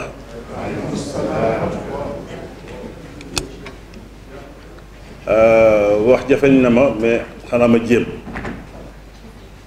ndax Moussa moo ma ko ji yàlla dafa def mu di ñu Moussa ak ñi fi nekk ñu Modou Fall ñoom magay ma magel leen ñu nekkoon Ndar Pétavan jóge Ndar admis ensemble le concours de Brest ma jiitu leen Brest ñu ñëw fekk ma fa ma dalal leen ma jógee leen jóge Brest ñëw Dakar Marine ñëw Dakar Marine fekk ma fa ma ñëw Nord Foire ñu ñëw Nord Foire fekk ma fa donc ma suñu teexlu ko kii di Moussa ma xam ci moom lu bare bare danaa toujours nettali benn anecdote bu mu marqué ci Moussa ñëw na fekk ma Brest mu di jamonoy koor ku nekk xam na ni foofu les journées sont longues en été ñu ñëw Moussa ñëw kooram ba 22h soleil bi tollu fii Moussa Dia mosul gêné aucunement ba koor gi jeex mu jaaxal ñépp parce que boobu xale lañu te situation boobu ñu fekk foofu xamu na ko woon maa ngi bi wax ne dégg maam Moussa diine bi li nekk ci moom mën naan du lu mu def ci moom mais lu mu def ci moom la ma nga ma wax na ko parce que am na fàllare yoo xam ne boo sa bokkee mënoo mel ne lii ma ko wane tey man particulièrement dafa am loo xam ne si defar na ma ko à Brest en France xaw ma peut-être fàtte na ko mais jënd naa des meubles maam lu mu si jël am lu fa des xaw ma nan laa koy indee mais Moussa dama gestu taabal la yanu si kaw taabal boppam ci duggu France indil ma ba sama kër indil ma taabal mu frappé ma lool ma xam ni kat Moussa am na foo xam ni yegg naa ci moom noonu en tout cas goro ngi nii ku am diine ngi nii ku fonk amitié ngi nii témoignage boobu laa bëggoon def ci moom et je pense que li ma ko dundoon ñu bari dund ko ci moom kon nag je pense que kun war ñaanal la yàlla may ko gudd fan ak wér bàyyi ak njabootam ñu ñëpp aussi ñu fekkee tal ba yeneen kii la daal en tout cas c'est un petit témoignage que je voulais faire à son endroit parce que mënu ko ji moo tax tey ñu bàyyi suñu lépp ñoo fii ci kër أعوذ بالله من الشيطان الرجيم لا حول ولا قوة إلا بالله العظيم اللهم صل على سيدنا محمد النبي الأمي وعلى آله وصحبه وسلم السلام عليكم ورحمة الله وبركاته man ci ñaari anam lay intervenir benn bi ci livre bi beneen bi ci suma digganteeg Moussa wala sax suma digganteeg Moussa d'abord ensuite ci livre bi c'est-à-dire que moom déjà dafa lever benn équivoque nuy bëggul kenn disons def ay témoignages mais loolu je pense que l'islam aussi moo ko santaane soo xamee ci nit dara lu baax ci moom da nga koy wax ngeen baal ma nag tukulóor la wolof bi mokkul trop je vais voilà parce que Moussa wax ci moom jafe na trop au vu de ses qualités mais aussi yomb na trop parce que lu baax rek ngay wax ci moom Moussa man je l'ai connu en tant qu'ouvrier bu ma nekkee ouvrier Dakar Marine wax na léegi que ni man docteur la effectivement j'ai soutenu ma thèse doctorat moom bu muy def DEA-am bu muy soutenir DEA-am maa ngi université Cheikh Anta Diop ci la inscrire suma thèse doctorat mais xam nga gisante wuñu woon parce que je ne m'y attendais pas yàlla mooy defar lépp moom bu mu génnee Pétavin di dem Brest man ci laa jógee Dagana ñu may def si seconde Pétavin en 1976 ma jógee Pétavin ak bac niveau bac aw ma woon bac ma dem Dakar Marine comme ouvrier moom tam mu jógee Brest fekkaat ma Dakar Marine mais dafa am ñi nga xam ne ñu ngi ci salle bi muy Magay Malamine Sène Modou Fall on formé une belle équipe soo ñu gisee da ngay yaakaar ni ñëpp ay cadre lañu alors que man maa ci gënoon tuuti catégorie ouvrier laa woon 6e catégorie ñoom ñu nekk ay cadre dëkk logé ci cité Marine ci fu cadre yi di dëkk mais Moussa lu ma mën a def ci moom ñetti baat la humilité parce que dafa wàcc boppam tolloog ñëpp Moussa il est généreux il partage avec tout le monde ñaata yoon la ñuy invité këram Moussa il est disponible et d'ailleurs foofu laay defee transition dem ci livre bi man xam naa luy bind parce que j'ai fait 4 masters avant may def sama DEA ba pare def sama thèse doctorat xam naa lan mooy bind xam nga def sa thèse jóge ci def sa publication livre bi c'est parce que d'abord da nga am intention partager ak nit ñi say connaissances moo tax mu ne Moussa il a doublement prouvé qu'il est généreux générosité yi xam naa ko bu may nekk ouvrier moom mu nekk cadre ci kaw Et on partageait les repas chez lui avec Madame Kébé, Sohna Seck, Ante, si je ne me trompe, non, Ante c'est sa sœur, Collé Seck, voilà, Collé. Donc sa générosité, une fois de plus, démontrée dans le livre. Moi, humilité, moi, titre livre. Moi, je suis chercheur. Donc, j'étais mécanicien, mais je suis juriste maintenant. Donc, le livre, déjà, le titre, il a démontré son humilité. Parce que quand il dit la quintessence des 5 piliers selon Ghazali, mais lui, il pouvait bien dire, son interprétation des 5 piliers de l'islam, parce que les 5 piliers de l'islam, ce n'est pas l'invention de Ghazali. C'est Dieu qui nous a tracé des voies à suivre pour notre pérennité. Il y a le soxla luñ dara, mais yalla dafa bëgg ñu jaamu ko, non pas pour son bénéfice, mais pour que ñun ñu joggé ci lëndëm tabbi ci leer. Voilà. Générosité bi moy ak humilité bi moy lolu. Benen bi la dernière qualité, jarul ma ci dellu soit, mais ñëpp xam nañ ko wax nañ ko quoi. Lu ñu mën dul ñaanul Moussa gudd fan, parce que l'humanité a besoin de vous. Lu ma wax rek yàlla may gudd fan ak wér gu yaram defal ko mbooloo mu jullit. Voilà, qui xamna ko baax parce que bu may ñëw Dakar Marine c'était en 80 ba tay ça fait 38 ans kon xamna lu yàgg rek moy dëgg Moussa ko baax la ñi tam ñu baax la ñu parce que mësuñu xatal ci dara. Donc nous aussi on est ci seen pas luñ top ba yàlla ubbil ñu ay buntu xéewal. Assalamu alaykum wa rahmatullahi wa barakatuh.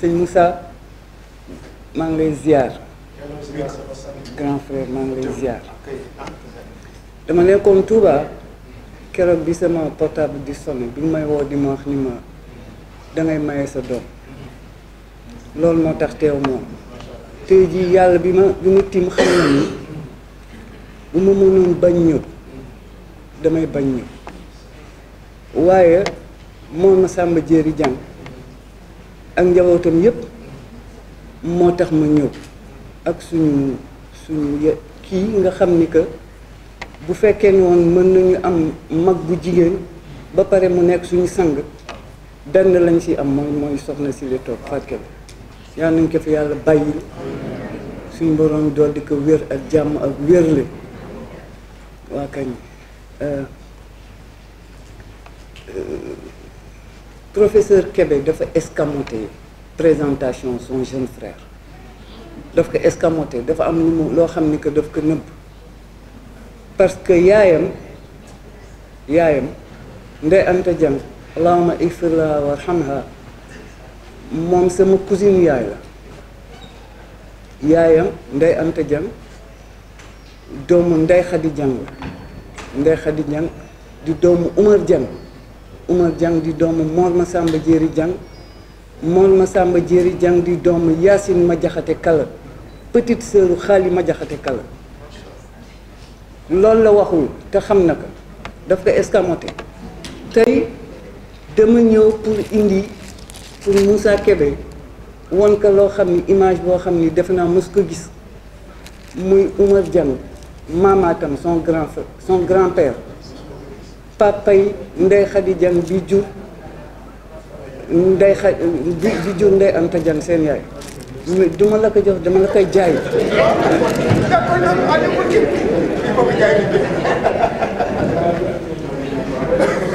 dama ñëw pour may ko bu ma ko mënoon agrandir dinaa ko agrandir may ko Moussa Kébé waaw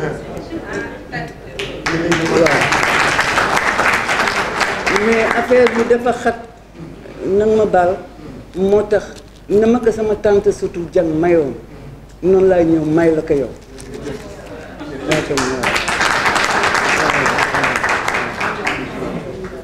fii njabootu Mor Massamba Jéeri Diang rek ñoo fi teew Mor Massamba Jéeri Diang jàngal Seydi Hadj Malick Sy dëkk Ndar sa këram mu jàngal ko may ko doomam bu jigéen bu tudd Yacine Diang Yacine jur Umu Xayri ak soxna Aïda Sy moo doon jabaru sëñ Adi Touré sa fas moo jur ñoom Maodo Touré ak Abdou Aziz Touré waa kañ Mor Massamba Jéeri Diang que disais moom moo jur Oumar Diang mu jur Ndeye Khady Diang moo jur Ndeye Anta Dieng yaayu ñii moo juraat Umar Dieng mu jur Bintu Dieng moom moo jur yaayu ñale toog sa gannaaw ñoom Jibril Diop waa kañ waaw man nag dama si kii rek waa kañ dama si Alaaji Momar mi mu Alaaji Momar Dieng mi mu wan moom Anta Dieng ñoo bokk ndey ak baay Anta Dieng moo jur Marie Ndiaye mu jur yaay mu jur Marie Ndiaye mu jur Marie waaw dama doon wax yooyu yëpp pour ñu xam pourquoi ma taxaw fii man njabootu Mor Massamba Diène laay waxal ñi ngi sant suñu borom bi nga xam ni bi mu ñu jaaralee si waajur yooyu alhamdulilah rabbil alamin tey jile mën nañu taxaw fu nekk si àddina ñu ni ñu sëñ bi demal nga jiite mën nañu taxaw fu nekk si àddina aussi ñu discuter de pensée religieuse profonde dans tous ses aspects depuis al Muwatta bu imam Malik ba bésu tey jile fa tabarakallah moom mii sëñ Moussa mii ku ko waxoon mu réciter al Muwatta bu imam Malik ak Hanbal ba bésu tey ji dina la génne lu bare bare bare waxtu dafa rëy imam Malik ay mille hadis imam Ahmad livre moom ko bëgg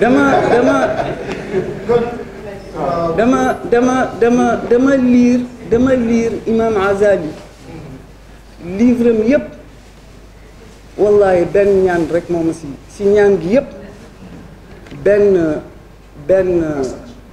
benn phrase bout de phrase allahumma kun lana wala takun alayna moom la waxoon mu méngoo lañu suñu maam sëñ Maamu Njaay waxoon dinañ ñaan allahumma ansur man nasara diina waxzul man xazalal muslimin waa kañ moom mooy sa livre bi ñaan la yàlla fay ñaan la yàlla taxaw jërëjëf asalaamaaleykum wa rahmatulah di nuyu mbooloo mi yëpp di nuyu Serigne Moussa suma xarit di nuyu mboolem ñi fi teew di nuyu imam Magay Masila Dieye maa ngi nuyu ñëpp daal docteur Kébé maa ngi leen di nuyu maa ngi nuyu imam yi nekk ci biir soxna yi ñëpp di am mbégte lool ci taxaw ci jataay bi bëgguma woon a sax wax mais comme dañ ne 4 lañ demandé matul woon mën naa jël parole pour apporter benn témoignage ci sama diggante ak moom ak lu jëm ci livre bi Moussa maa ngi ko xam mën naa ne sama condisciple la bi ñuy def cours de méthodologie ak Rawane Mbaye le professeur Rawane Mbaye am na yàlla mu yokk fanam te may ko wér muy un homme de rigueur boo xam ne ku liggéey ak moom daf dañu daan wax énergie bi ma gis ci yéen du ma leen bàyyi ngeen def lu amul njariñ du ngeen choisir n'importe quel sujet je me rappelle te loolu laay waxee ci générosité intellectuelle et même financière bu mon frère Kébé j'étais absent parce que j'étais lié par d'autres tâches en dehors de Dakar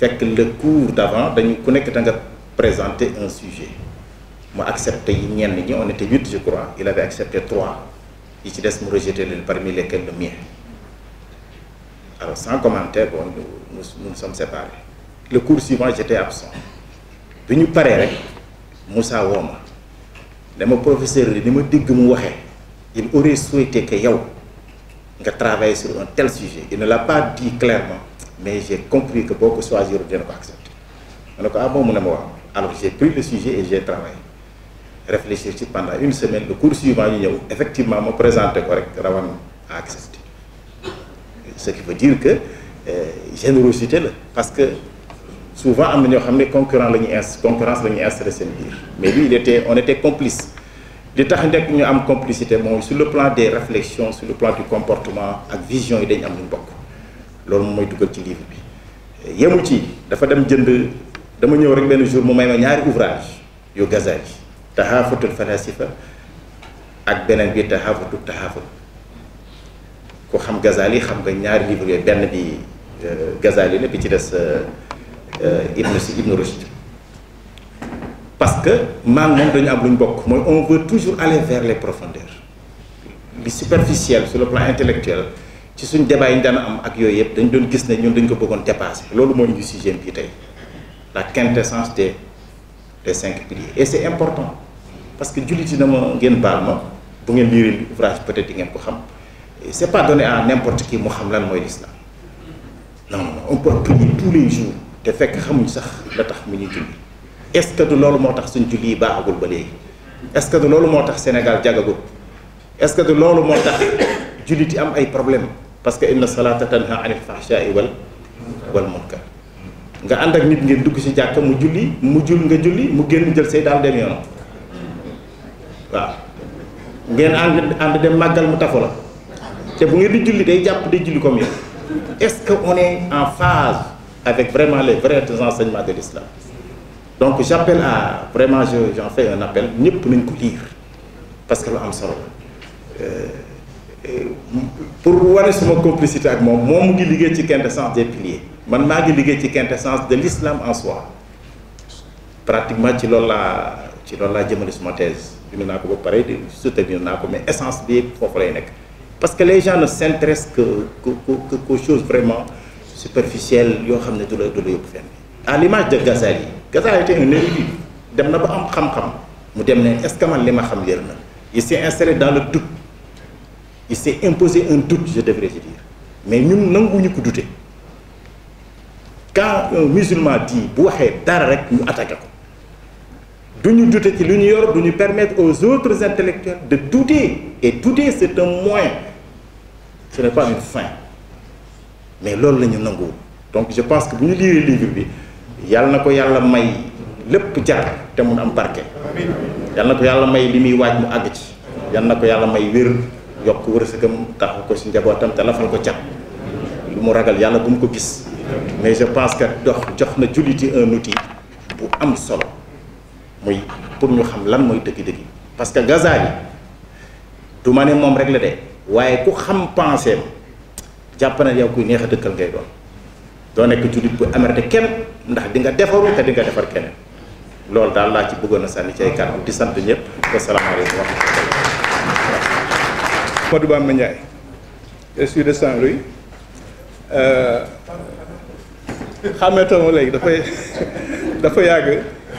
J'étais en train de mettre ça en Facebook Live. Il y a à peu près une quarantaine de personnes qui sont en train de suivre le débat en ligne. Je connais Moussa depuis 1979. J'avais 20 ans. On était ensemble dans le PAI. Et après, comme il a dit, dans le PIT. Nous étions en train de travailler pour la révolution, pour changer le Sénégal. Puisque la grande question était la misère des masses populaires que nous vivons, comment y mettre fin. Et c'était l'outil que nous avions construit et avec lequel nous avons travaillé jusqu'à présent. Comme il le dit, il y a une profonde relation entre révolution et éthique. Comme il y a l'éthique au cœur de l'islam. Et il est souvent très difficile de mélanger la politique et l'éthique. C'est très difficile. Et ça, c'est toujours source de contradiction. Et je crois que, comme vous l'avez dit, il a d'abord été sanctionné à Dakar Marine avec certainement d'autres qui sont là. Ça n'a pas commencé avec l'incendie de son entreprise. Donc, ça fait plusieurs fois qu'il a été victime de processus comme cela. Et j'admire sa permanence parce que nous sommes dans des voies de changement très, très difficiles. Personnellement, Djangana Al-Khoran, Djangalena Al-Khoran aussi, à Saint-Louis, à Suñu Daara, mais sama maam ceddo la donc am na lu ma ci jël waaw donc man sama grande question toujours ci affaire islam ci affaire politique ci affaire changement c'est le rapport entre l'éthique et le changement et la politique quoi. Donc boo leen gisee dëkk bi auparavant dama doon yaakaar ni ñu baax ñëpp ils sont des révolutionnaires, ñu bon ñëpp ay capitalistes. Après, on se rend compte que la vie est beaucoup plus complexe que ça. Et que l'éthique est beaucoup plus complexe et traverse les différents courants politiques ou idéologiques. Donc, je remercie mon camarade Moussa. Je voulais juste parler de cette partie de sa vie. La dernière fois où on s'est vu physiquement, c'était au décès de ma mère à Saint-Louis. Il était venu à Pékin, ça fait peut-être 6 ans maintenant. C'est pourquoi il ne me reconnaît pas, parce que j'ai blanchi.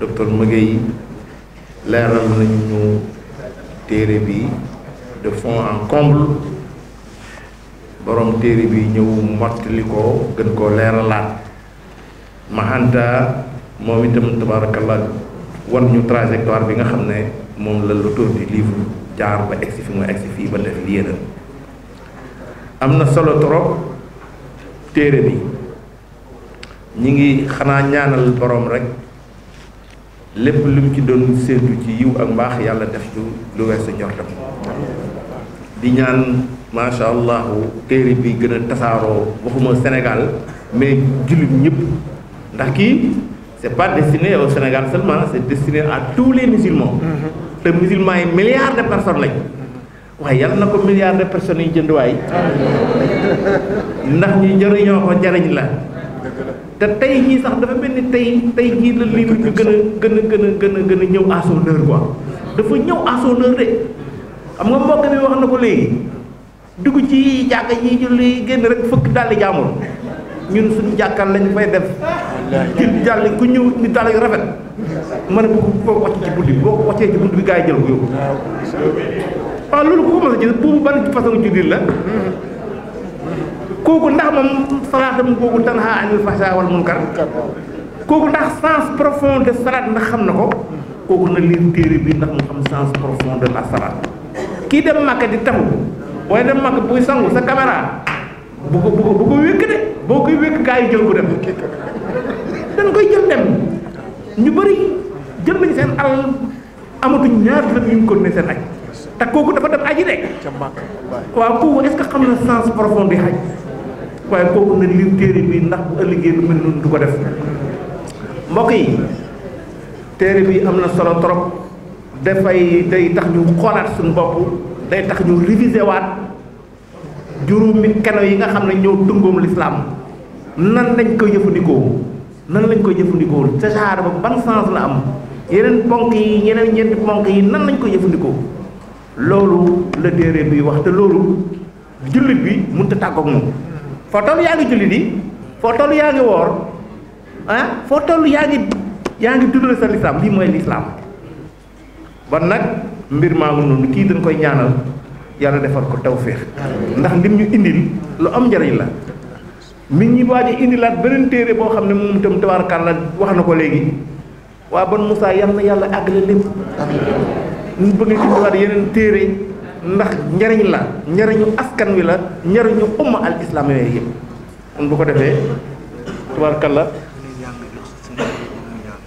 ayub waaw macha allah bon bu ko defee xam naa ñi ngi gërëm mbokk yëpp rek di gërëm waa Nord Foire di gërëm waa BCEAO di gërëm waa Ndar ñi nga xam ne ñëw nañ waa Mbuur waa Sénégal yëpp ñi kenn ku nekk fa nga jóge ñëw ba fii ngir teewa si mbir mi ñu ngi lay gërëm di la sant di ñaan suñu borom tabaraka wa taala jéego yi nga xam ne moom nga def bi ngay ñëw ak bi ngay dellu yëpp yàlla def ko yiw defal la ko defal ko njaboot gi ci daraja yonent bi sallallahu alayhi wa sallam xam naa dañuy jox rek Serigne Ayoub mu ñaan ñu yëkkati jotaay bi yaa Ayoub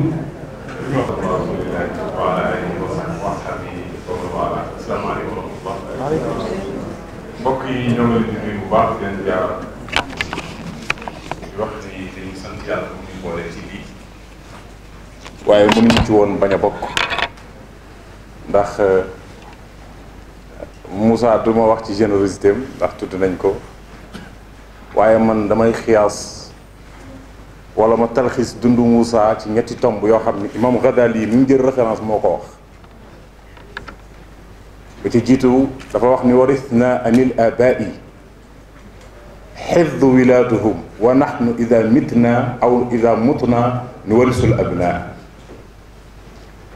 muy benn mu ni waajur yi dañu ni woon taxaw ak suñu borom jaayanteeg moom waat ni yàlla lii nga xam ni suñu ay bàyyi na ko suñu loxo mu set sell te muy diine gu wér ñu ngi giñ ci sa kanam ni danañu fexe ba balaa ñu lay wuy si danañ ko teg ci loxo xale yu wóor mooy li sang bi wax ci Mor Masam bi Jéeri Jeng te muy xadis bu yonent bi sallallahu alayhi wasallam waxoon muy taallamu min ansaabikum ma tasiluuna bihi arhamakum loolu la sang boobu wax léegi tëw li mu fi nettali ci muy benn moo di ne kon da nga ciy déggee ni kon Moussa li mu doon du moom ay waajuram la.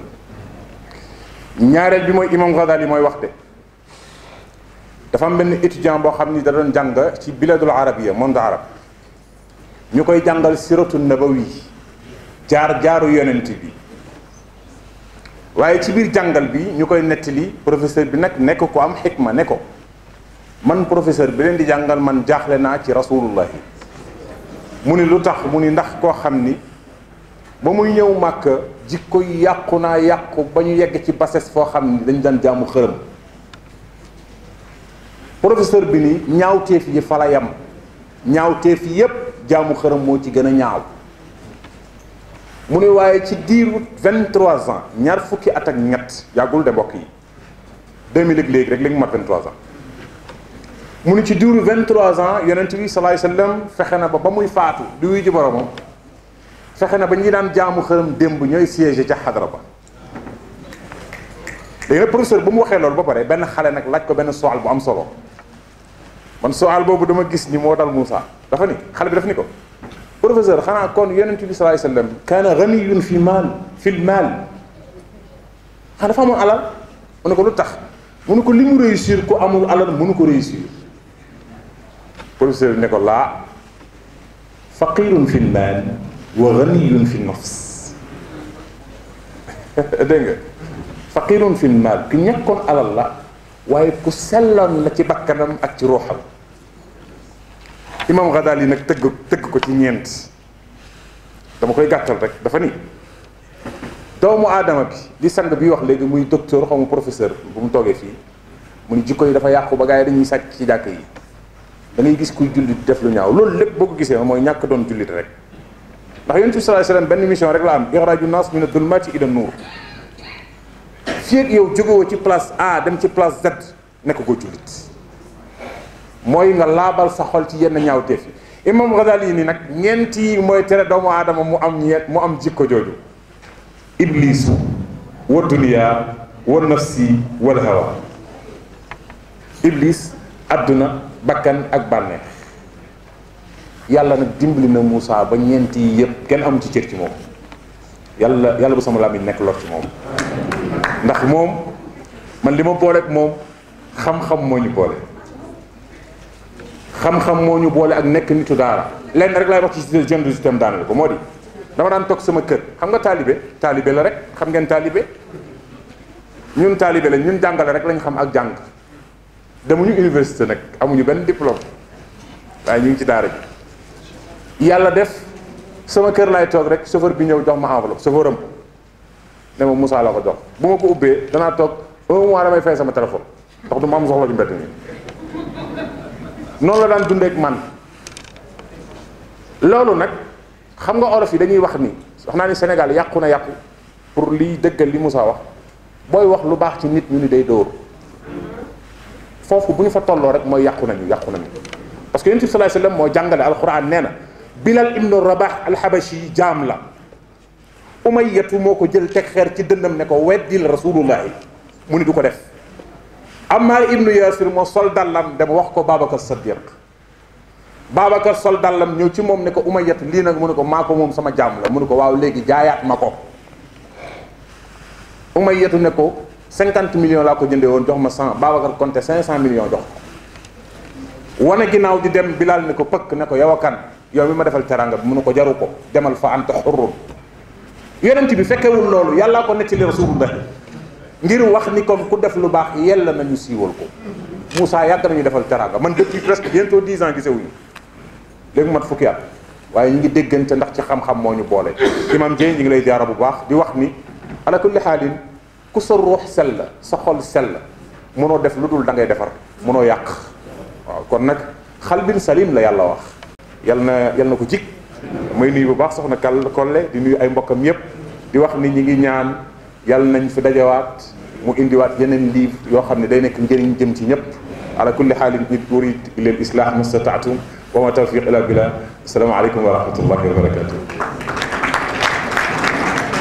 maa ngi nuyu ñëpp maa ngi ziar ñëpp maa ngi balu àq nag maa ngi balu àq parce que dama waroon teel a teew ndax sama diggante ak Moussa mais dama amoon dëj à Saint-Louis je viens d'arriver comme ça añ sa jaaruma ci donc vraiment ngeen bal ma àq mais mënuma bañ a jël parole parce que Moussa Kébé on a cheminé pendant 50 ans ñoo bokkoon classe ba brevet bu dem lycée technique donc wax dëgg yàlla donc ba décroché son baccalauréat le bac S1 le bac E Moussa c'est un génie ñoo bokkoon 6e ba 3e mu dem technique donc wax dëgg après mu dem école navale de Brest régulièrement chaque semaine wóor na ma Anta donc toute sa famille me connaît ci kaw ba ci suuf yaayam ak papaam ak magam yeeg rakkam yeeg yëpp nii lañ ma xamee kër gi ci laa bokkoon donc parce que 50 ans c'est pas quelque chose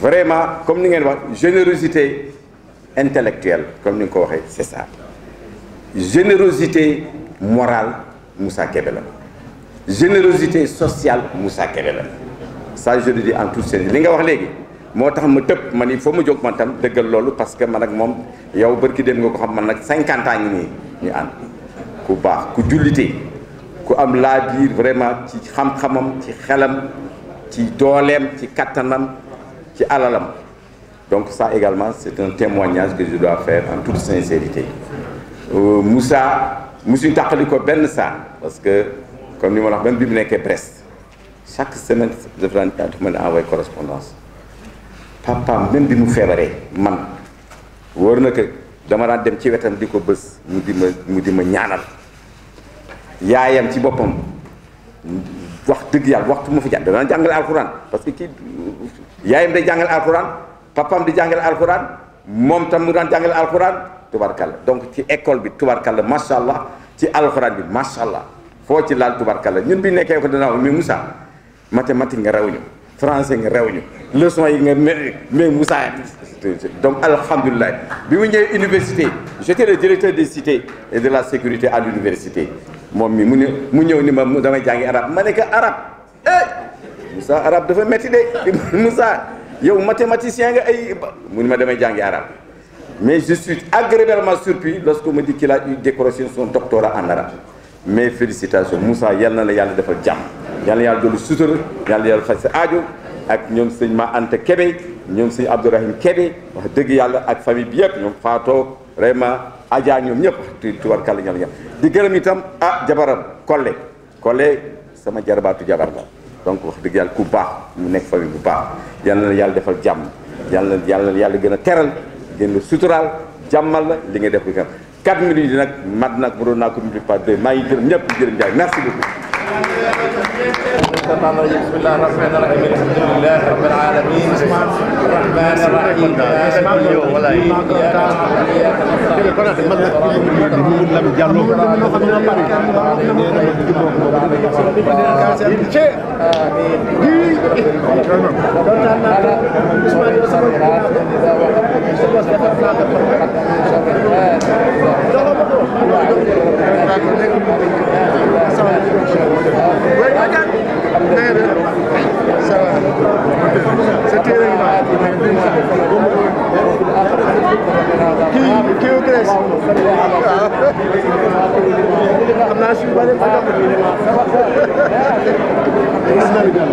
وعلى آله